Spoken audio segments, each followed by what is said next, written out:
From Washington, this is VOA News.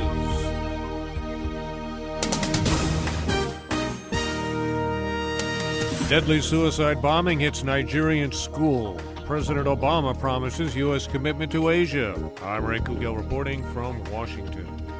At least 48 people have been killed in a suicide bombing at a school in northeastern Nigeria. Many of them were students. The blast happened Monday in the town of Potiskum in the state of Yobe, as students were gathering for a morning assembly at a government-run secondary facility focused on science. Medical workers say at least 79 people were injured, many seriously. Eyewitnesses say the bomber was dressed like a student. There's been no claim of responsibility, but suspicion is falling on militant group Boko Haram.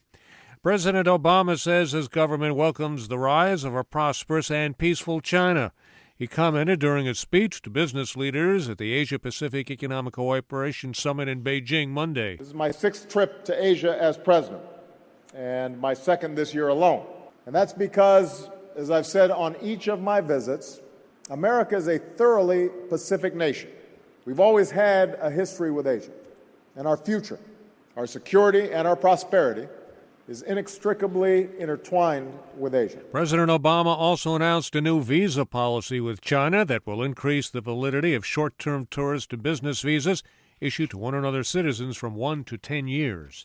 Iran, the United States, and the European Union have wrapped up 2 days of talks in Oman without any breakthrough on a comprehensive nuclear agreement. Iranian Foreign Minister Mohammad Javad Zarif, U.S. Secretary of State John Kerry, and European Union envoy Catherine Ashton were trying to reach a deal Monday ahead of the looming November 24th deadline for a pact. This is VOA News. A team of 50 American troops deployed in Iraq's volatile western Anbar province for the first time in the fight against Islamic State jihadists. U.S. officials say the team is visiting the Al-Assad air base to survey the facility for potential use of a larger advise and assist operation. The U.S. Defense Department says it cannot corroborate reports that Islamic State leader Abu Bakr al-Baghdadi was killed or wounded in a U.S. airstrike in northern Iraq last Friday. A Pentagon spokesman says that U.S. forces were not specifically targeting Baghdadi in the strike, but are trying rather to degrade the group's ability to command its forces. The jihadi group known as Ansar Bayt al-Maqdis put out a message declaring its loyalty to the Islamic State. We get details from Edward Uranian. القسم الإعلامي لجماعة أنصار بيت المقدس. In an audio message purportedly from Ansar Bayt al-Maqdis, the militant group claims to have pledged its loyalty to the Islamic State and its self-proclaimed Caliph Abu Bakr al-Baghdadi. The voice cites a number of verses from the Quran to support Ansar Bayt al-Maqdis' decision to support the Islamic State. It also says Islamic State and its supporters are waging a battle against what it called Jews and Crusaders. Edward Uranian, Cairo. Knife-wielding Palestinians carried out 2 attacks Monday in Israel, killing a young woman and critically wounding a soldier. It was the latest violence over tensions at a Jerusalem holy site revered by both Muslims and Jews. Syrian President Bashar al-Assad says a UN plan for a ceasefire in rebel-contested Aleppo was worth studying. Mr. Assad says the plan, however, would need to be worked on to achieve its goals of returning security to Aleppo.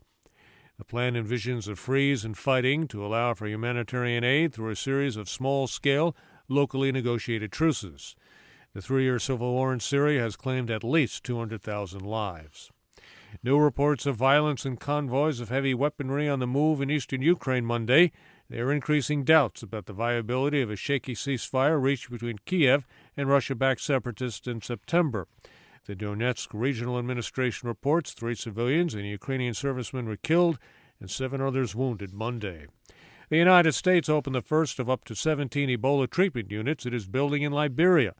The new clinic opened Monday in Tubanmorg, about 60 kilometers north of the Liberian capital, Monrovia. According to the World Health Organization, the number of people infected with Ebola appears to be decreasing in Monrovia, but more cases are being detected in other areas of Liberia. More than 2,700 people in Liberia have died from Ebola. That's the latest world news from VOA.